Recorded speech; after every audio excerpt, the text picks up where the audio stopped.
Hey guys, how's it going? Welcome to a new episode of React Daily. This is episode number 5, I believe. We're working this up, guys. We're working this up. Wow,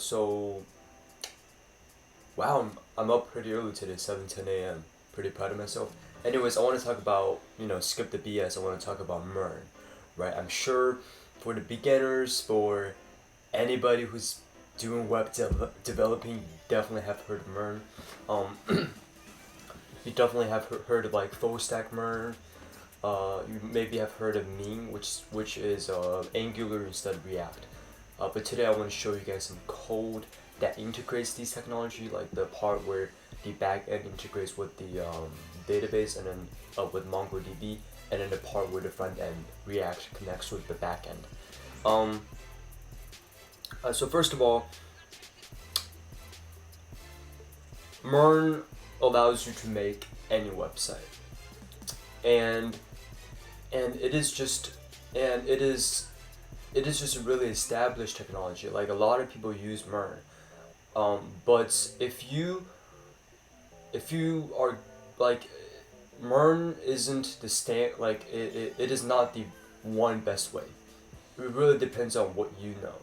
So by that I mean, if you don't like to use Node.js but you are good at PHP, you can integrate React with PHP. Everything works. Like as long as you have a front end framework, front end library even, or just even playing HTML CSS in the front end, and then you have a back end technology, and then you have a database technology, then you can integrate any of them together. Now there might be some that are easier to integrate and that's usually because that there's tons of documentation, and then you can find a lot of tutorials on it, and one of them being MERN, right? But really though, somebody just knew how to do React, mongoDB, and Node, and then just put them together. By Node I mean Express and Node. So let me show you guys some code. To see where everything is integrated. So let me zoom out.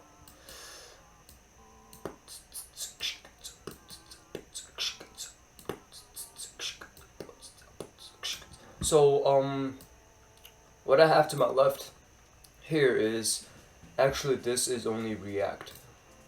This thing right here is created with React app, which means it's only the front end. Let me go to I think this one has some backend. Oh yeah, this is an authentication app that a tutorial I'm working on.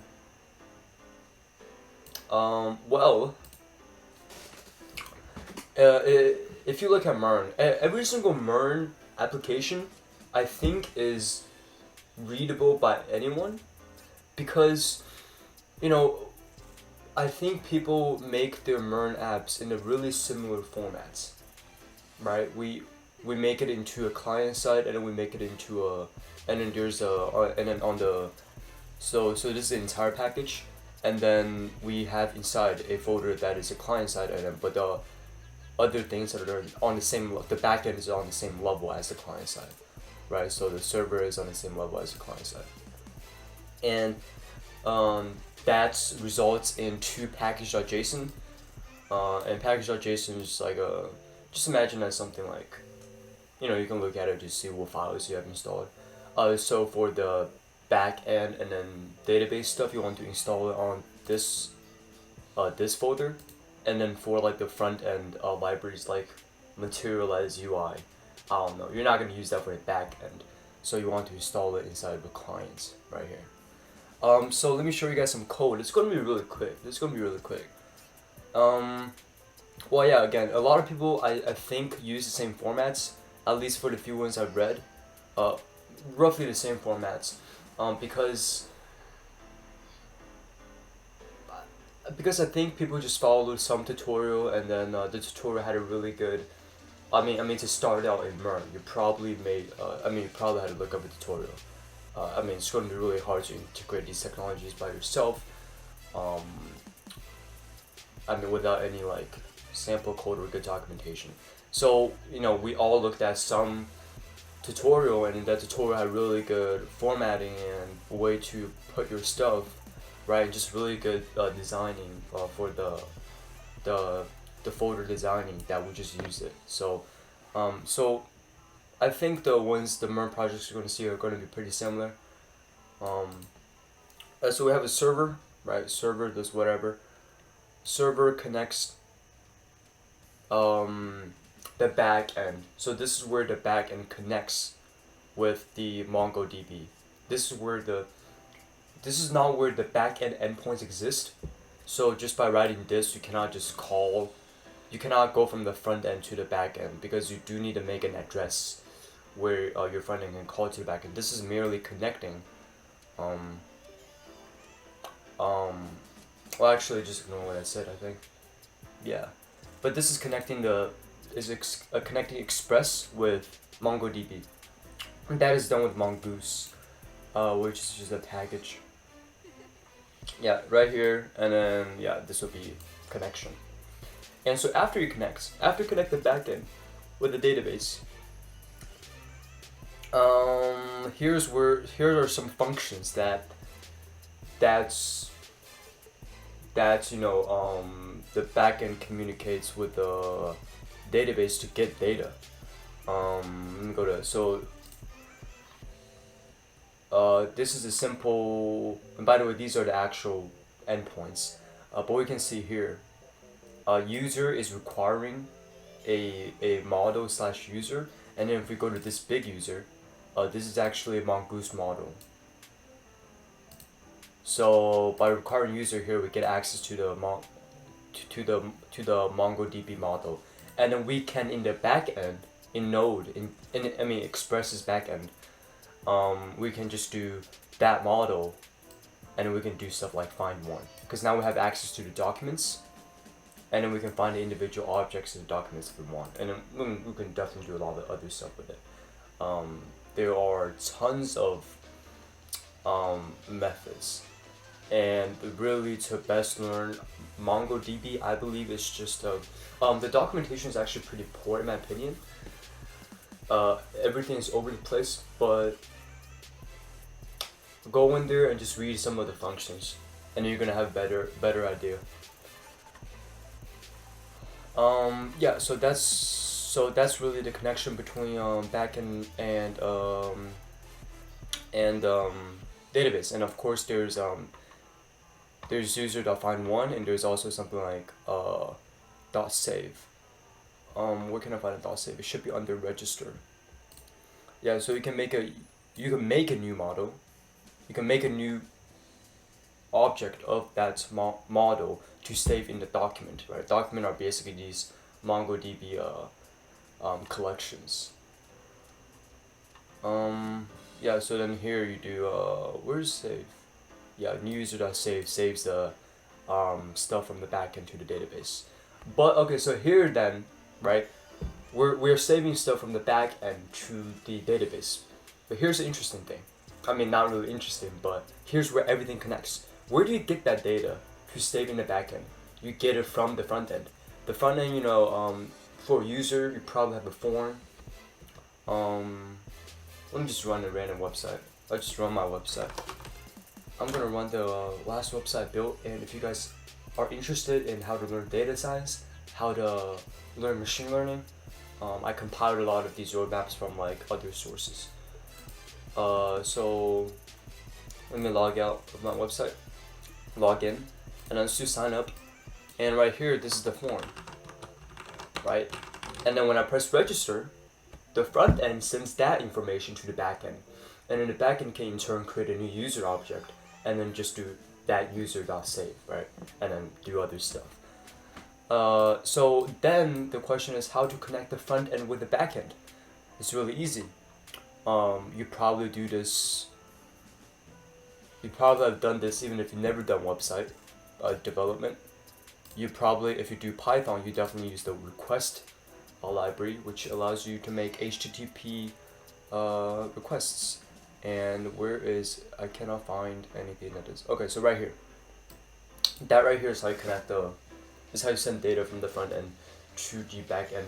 It's not necessary connection, right? Like we don't have an established server that's listening to the to this app calling to the node backend. you know, like that is it's not how it's done, you know, because everybody can call to this endpoint, whatever. But this fetch thing allows you to send data from the backend to the front end, and the fetch, when it's mapped out, is really just an HTTP request, I believe. And then because there's also another form which is like XML, well, I forgot the name, XML request, and that is what axios, the library axios, which is also similar to fetch, that's what axio maps to, but fetch maps to HTTP requests. However, I'm not 100% sure on that, but like it's fine even if you know the false information, to be honest. Actually, it's not fine. So let me just look it up.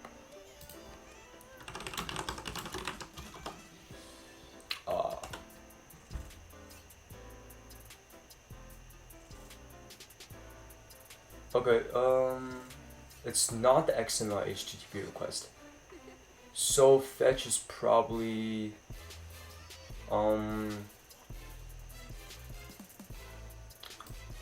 it's just some sort of request. Like, I don't think it's beneficial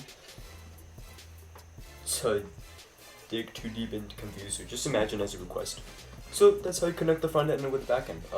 And then if you want to know how it's done in Axios, which directly maps to XML requests, this axios.get, and then where the API exists.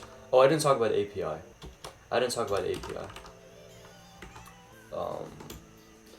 So this thing right here looks kind of confusing, like /API/user/login. What the hell is that? Now in MERN, you want to be using proxies, because your front end is going to, like, for localhost, for example, your front end cannot be coexisting. Like, your front end is going to be on port 3000, but your backend is not going to be on port 3000. It's probably going to be on something like, you know, any other number, like 5000. So, but when you do fetch assumes that you're coming from the same origin. So if you do just fetch, let me see, /API/user/login, I believe it is going to try to take you to wherever your front end exists in, and then / whatever the rest. So for me, since my front end locates on 3000, it's going to map to this, which I don't want, right? Because my backend exists on 5000. So you go to change that. You go to proxy, which is here.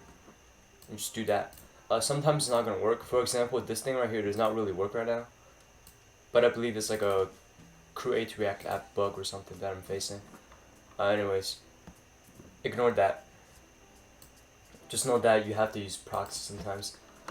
So, right, this really maps to then HTTP /localhost 5000 /API/user/login. So where does that take us? Now we can find that in the backend if we go to, first of all, server, and then we see we read, and then we see, oh, so it looks like if somebody calls to /API/users, we're gonna use this users thing, and that we can then in turn go to here, right? Because users is required routes /API/users. We come to here, and then and at that point we cut the /API/users part off, so we don't have to write for every single one of them, and then we take the rest and then we map it if it's register or login or whatever. So that's really it for the integration of mongoDB.